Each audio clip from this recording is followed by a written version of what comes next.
And now, for the most famous words in motorsports, please welcome your Grand Marshal, 7-time champion NASCAR Hall of Fame member, the King, the one and only, Richard Petty.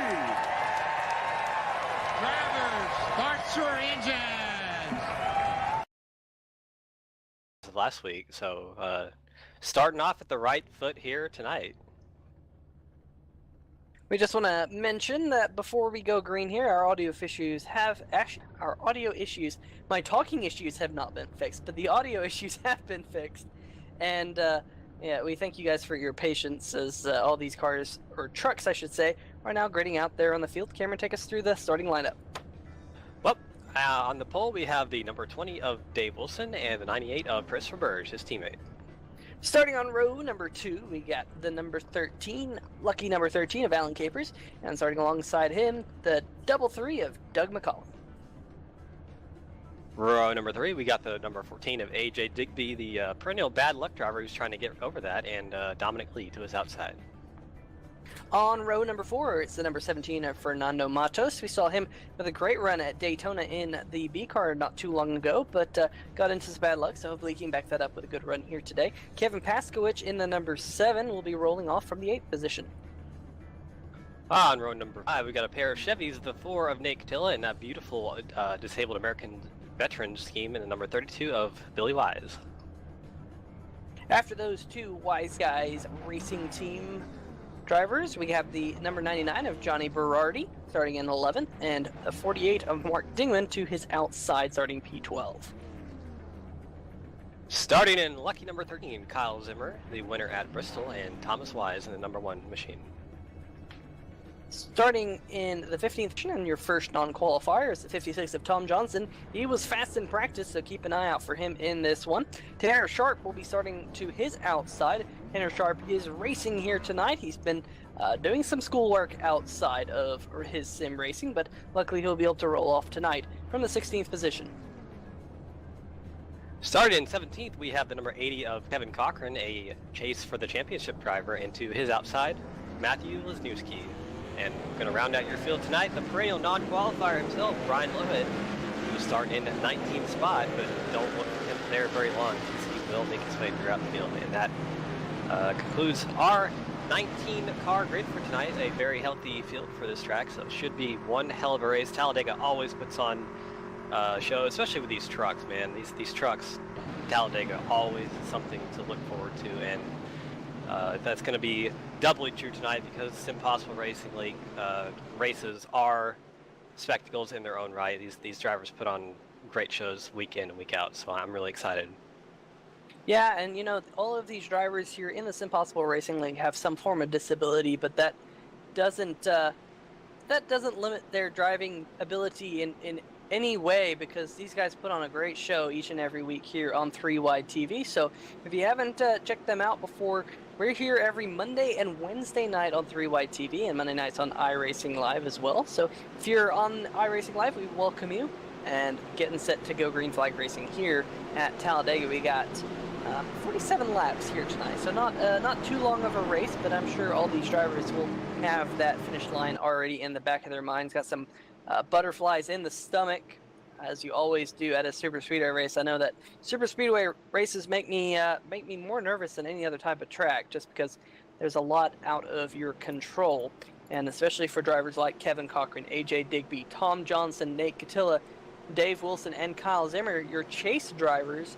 They'll be looking to find a way to get into the next round of the chase. Well, Cameron, all these trucks coming out of turn number 4, track temperature 78 degrees Fahrenheit, it's overcast 76, so I think that overcast sky will definitely make for some high speeds. Absolutely, and we see the pace car pulling off here on the front stretch. The start-finish line is a couple hundred feet down the road. We're going to go to the tri-oval here, and this tri-oval is going to be a point of note later on in the race, because it can be the most difficult part of this track. It's very, very bumpy, and you can see how these trucks handle through it, but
And well, welcome back. Hopefully, hopefully you haven't missed anything.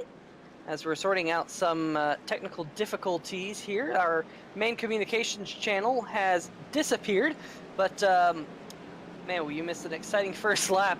AJ Digby got turned around there coming out of the tri-oval, and my oh my, you see this on the replay here, riding on board with Tanner Sharp, and Tanner is just, you know, trying to find his way through this accident here, right behind the number 1 of Thomas Wise. See, it all happens in front of him, and really, man, you see all that smoke, and Tanner's just gonna jump down to the basement. Cars spinning everywhere. Great job getting through that accident, Cameron. Yeah, I apologize for that little hiccup we had, but we are back, and that definitely was a great job of driving by Tanner. Once you see that smoke, there's not much you can do except just slow down and hope you don't get run into the back from behind. Ooh, that's a hard hit with that 17 machine. That's and you can see they just pile in behind him, so I don't think anyone had to take a tow though, so I think that's the good news. There is a lot of smoke pouring out of these engines, so definitely quite a bit of faster barriers being taken. Well, AJ Digby, unfortunately, he was able to get his number 14 truck about 3/4 of the way around the track, but then his engine expired. So we see the number 99 also of Johnny Berardi also on pit road with AJ Digby. Those two trucks having to take a tow. And here we are riding on board. Not quite sure who this is, but you see it all happen. Oof, man. It was a 56 of Tom Johnson that we're riding on board with, and man, it seemed like the track just all of a sudden got blocked in front of him. Yeah, it looks like another driver had to take a faster pair, or a tow. Was the 17 of Fernando Matos. His engine expired, and the 48 of Mark Dingman, his engine actually expired right at the entry of pit lane. Race, and hopefully we can get some green flag running in. Yeah, and for Dingman, Matos, Digby, and Berardi, all those trucks that had to take tows, they are all back on the track, all one lap down. So, you know, if we can get a quick caution or something, and they can play some strategy, you know, they can get back in the lead lap pretty quick. So it's about the best case scenario for a situation like that, where you have to take a tow here at Talladega. So it's good to see. Ooh, we have a wreck in the back. Not sure who that was, but Kyle Zimmer looks like he's got turned around. AJ Digby in it again. There's Tom Johnson in it. It's like that kind of happened a little bit before. I'm not sure what happened there. I'll have to wait and see a replay. Yeah, I think it actually might have stemmed from that initial contact with Nate Catilla. I think a couple of trucks. Oof, man, that 25 gets launched into the catch fencing. Let's watch this replay here. Coming down the back stretch, there is the initial contact. So Nate Catilla is now down on the apron. I think a couple of trucks decided to check up because of that, and I think when the 25 of Zimmer checked up, the column didn't quite see it, and the 25 ends up getting launched into the air. And oof, man, AJ Digby and Tom Johnson making contact there towards the end. Kevin Cochran and Johnny Berardi arriving on scene a little late, but both of those two trucks are trying to slow up for it. We're riding on board here, I think, with Zimmer. Indeed, it is Zimmer, and you see that initial contact, he tried to save it, had to check up a little bit, and then another little nudge from behind sent that number 25 machine around. So a tough break here for Kyle Zimmer. He is one of the chase drivers. He does have, you know, fast repairs remaining, but the racing, but been a good race nonetheless. Yeah, absolutely. And a couple of those drivers who were caught up in those incidents early on, Fernando Matos, Johnny Berardi, AJ Digby, Kyle Zimmer, they've actually been able to be waved around the pace cars, so they're actually now only one lap down. Mark Dingman actually is going to get back on the lead lap by the way of a wave around and a lucky dog. So our guy himself, Carlos Costa, going to put them up on the screen here in just a moment. We see on the screen right there. Yep, Billy Wise, he's home with the win tonight. Doug McCollum, his wingman at the end, finishing second place. Dave Wilson, your first championship driver, he finishes third.